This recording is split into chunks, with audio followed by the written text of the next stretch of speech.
It's an everyday thing. It's an everyday thing. It's an everyday thing when you let your nuts hang. I got off early today and I feel like telling the story of the worst day of my life. Let's go. Alright, so I was on a motorcycle trip with my boyfriend and like 3 of his friends, all coming from the same little city, and we went to Houston, okay? And we were staying at like an Airbnb-esque type of place, but it just so happens that like we paid to stay there, but it was like a homeboy that somebody else knew, okay? So on the last day of the trip, the whole trip goes on without a hitch. And mind you, we had no problems in our relationship up until this point, all right? Like, maybe we would have a little tiff over washing the dishes. Also, we live together, just so you guys know. I'm feeling turned. Hold on. Hold on. So, boom, on the morning of the Sunday before we're heading back on our 6-hour road trip back home, I wake up and I'm feeling a little freaky deaky, a little frisky. I'm a woman of God now, so we don't partake in these kind of activities, but I go to straddle him, you know what I'm saying? We're kissy kissy, lovey lovey, and we get to do the business. In the middle of the business, before the best part of the business, he gets a phone call from a blocked number, and he's like, oh, I think it's you know, the homeboys on the outside, because he's just like, oh, like they're messing with us. They're trying to like get us to get up, because it's been like, it's about noon at this time, if not close to it. So they're like, hey, get up, get up, get up. It's time to go. He answers the phone. Tell me why. I hear, hello? Imagine my surprise when there's a woman on the other side of the phone. And I'm like, there's no woman out there. I'm the only woman on this trip except for the lady of the house, but she's nursing her husband who just got into a crash last night and had a pole that they had to take out at the ER through his leg because he crashed a motorcycle because he was high on cocaine. Allegedly. Anyway, she's on the phone. She says hello. He goes, hello, who is this? She goes, Jake, are you serious right now? I heard his name. His name's not Jake, but I heard his name and I was like, my heart's beating out of my chest. I wanted to snatch that phone out of his hand, but as quickly as she said his name, he like did a little and then hung up the phone, threw it across the room. And I'm like, he's like, he's basically like, don't even worry about it, don't even worry about it. And me being me, I'm just like, I can't ignore what just happened, but I can't call back a blocked number. So I'm just going to wait until they call back. But in the meantime, I'm going to ignore what is happening in my surroundings, and I'm just going to continue doing what I was doing a couple seconds ago. So I continue to partake in the activities until, okay? I pick that phone up and I answer it myself.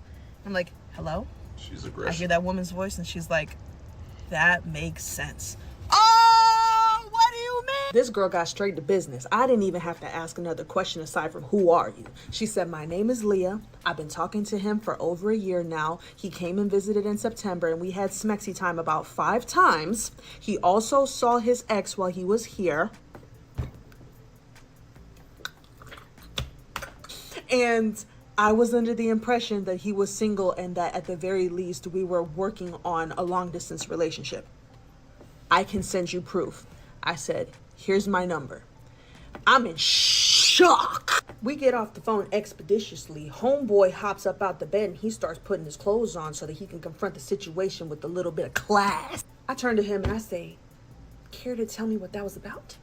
As I am getting a stream of text messages from this girl with proof, with texts, with videos, with all the things that will crush his spirit. Okay, this man was so shocked about being caught that he had nothing to say for real. He fessed up to it, but the reasoning that he was giving, because my next question was why? Like, why would you do that? Like, I thought that we were happy. I thought, you know, and he said that the reason why he did it was because I was deployed at the time, by the way. The time that he had gone home, I was deployed. So he said, my friends were in my ear about like, you know what happens on deployments. Like, she's probably doing this, this, and this, da-da-da. I'm loyal, so. Secondly, what? Didn't think about just like maybe ending it and then just doing your own thing. Like, you wanted to drag it along. Like, you want to preemptively get back? You're stupid. You're dumb. Then came my next question. Did you go see your ex, Alyssa, when you went home? He said, no, I didn't. I swear on Dee Dee. Who's Dee Dee, you might ask? His grandmama. Why are you bringing her into this? She ain't even dead yet. You better watch your mouth. So I asked him again. I'm like, are you sure about that? Because I will find out. I will be messaging her and I will find out. And he's just like, no, like, I did not even see her. Like, I don't even talk to her. Da da da da da. Because we had an agreement in our relationship that we wouldn't have friendships with exes. So I'm like, because I loved him so much and because I had so much respect for the relationship and the picture that I had of him in my mind, I decided in that moment, because we had to meet up with friends and we had other things that we needed to do in a 6-hour road trip back home in a vehicle that he was driving, I said, I'm going to forgive you. I said, I'm going to forgive you, and I'm going to set a whole bunch of boundaries, and you're going to owe me a lot of information. And then I asked him, is there anything else I need to know? He said, no, there's nothing else. I said, it's always something. so that fever dream of a conversation comes to a close. We end up packing up. Everybody's getting ready to go. And the homies are talking about, oh, like, let's go get food before we start the road trip. We could also go to the lot, you know, do a little bit of stunting, whatever, before we head home. And I'm like, the most you're getting out of me is food. And even then, I don't have appetite. So as they're finishing their food, I decide that I don't want to be in their presence anymore. So I just get up off the table, politely excuse myself to the restroom, then go straight out to the car to wait. So after they're done, they come out and I'm saying goodbye to everybody. Ah, bye, kiki, ha, ha, da, da, da. He says goodbye to everyone. He gets in the car. I say, give me that phone.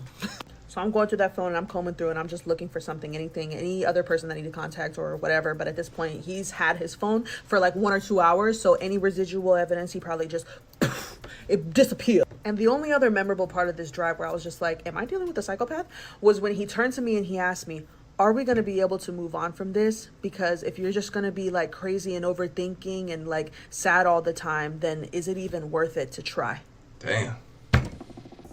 So we finally make it back from the road trip. I've already messaged the ex Alyssa on Instagram. So it's sitting in her little request thing, just waiting for her to open it. So I'm just kind of just sitting anxiously waiting for a response. But I didn't get it that night. And I actually remember distinctively allowing him to comfort me, which is crazy. Because you did this to me. Thank goodness I was exhausted that night. And I was actually able to get a little bit of sleep because I had work the next day. Yeah. But immediately when the MFLAC office opened, I gave them a little...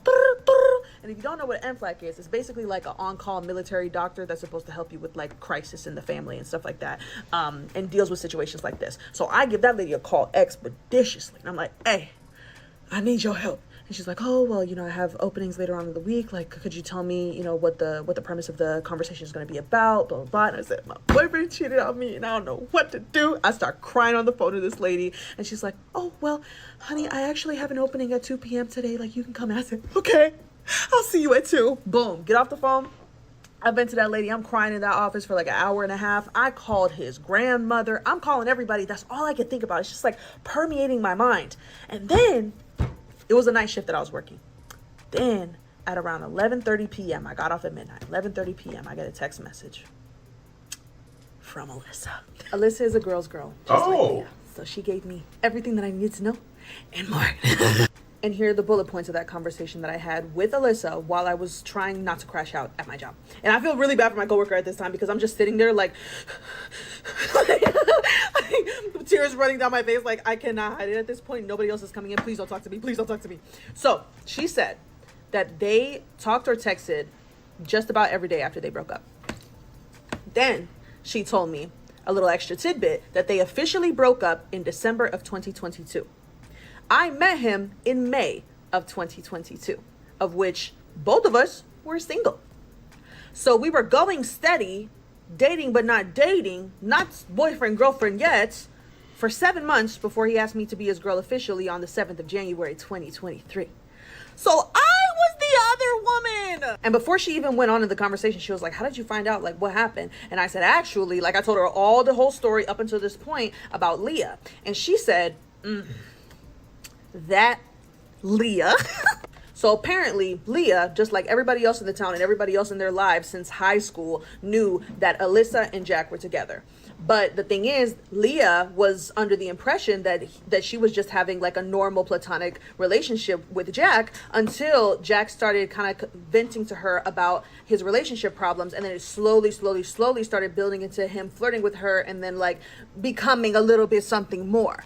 Before I could even proceed with my tea, I needed to know what the freak was going on. So I asked her, like, is this a pattern, essentially? And she said that he cheated on her for the entire 7 years that they were together, to a point where she lost count of all of the women that either messaged her as women, or she caught like either in the act or the messages, or, you know, different things like that, to a point where she was like crazy in the head. But she loved him so much, and they had such like a solid foundation or whatever, that she decided like she tried to stay. And they had been engaged like 3 times and didn't marry, which she's like, thank God. She actually picked up her whole life, moved to Texas with him in the military, got a whole job out here. Like, she had never moved before that. She was a Michigan grown, Flint, Michigan grown homegirl whole time. So she's miserable in Texas. He's miserable in Texas because he's one of those like, I'm not making enough money. I'm just, the military sucks. I'm in maintenance.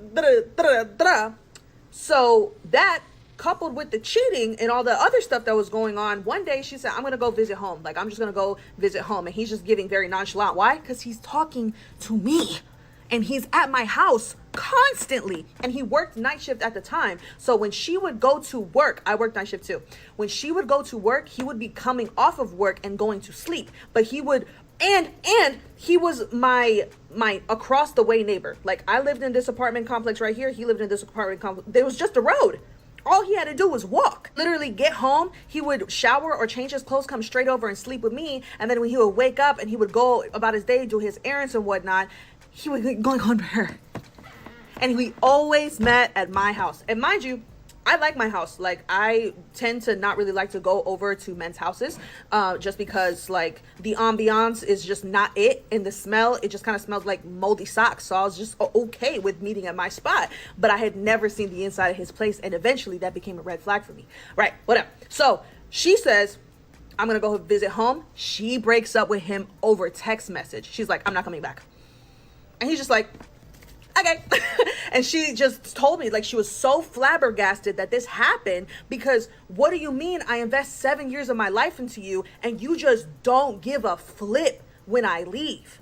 Huh? So she was like, there has to be another one. Like, there has to be another. But she didn't do any digging, because at that point she was afuera, done. But like I said, they were still texting, or at least he was still trying to reach out to her, trying to see, because he's just manipulative and stupid. He was just trying to see like where he was at, if they could like cultivate a friendship, because he didn't want to waste all of that friendship, all of the wonderful experiences and memories and Then we proceeded with our relationship. She doesn't find out that he is in a relationship until I post on my Instagram story our 1 year anniversary bubble montage video thing that he reposts. They weren't following each other, and he had blocked her from viewing the story, but her sister saw it and sent it to her and was like, did you know about this? Like, didn't you guys just link up?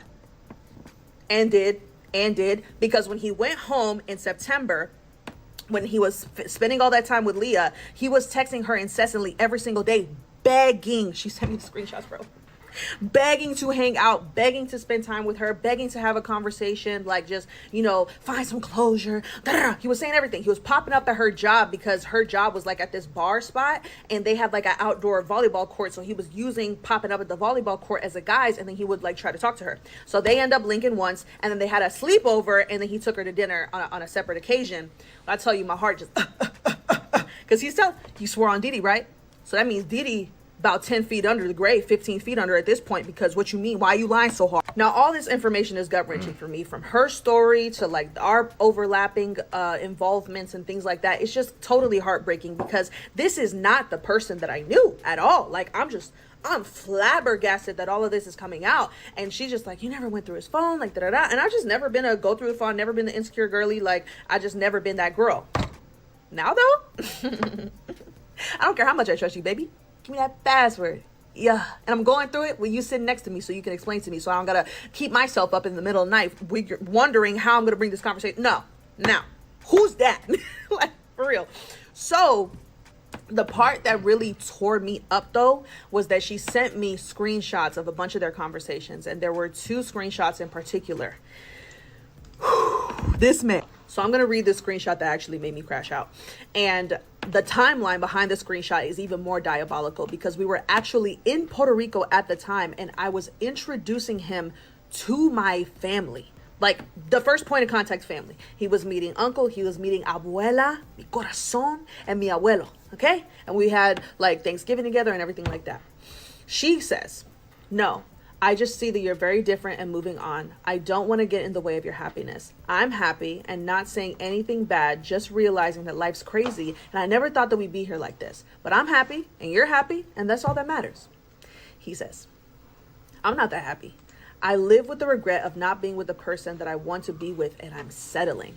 I'm probably going to break this off because it's not what I truly want and it just doesn't feel right.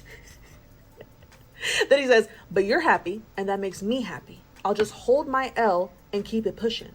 I'm happy for you, though. Trust me, you deserve it. Take a shot every time they say happy, by the way. She said, why aren't you happy? He said, it was fun at first, but now I find myself more annoyed and unhappy.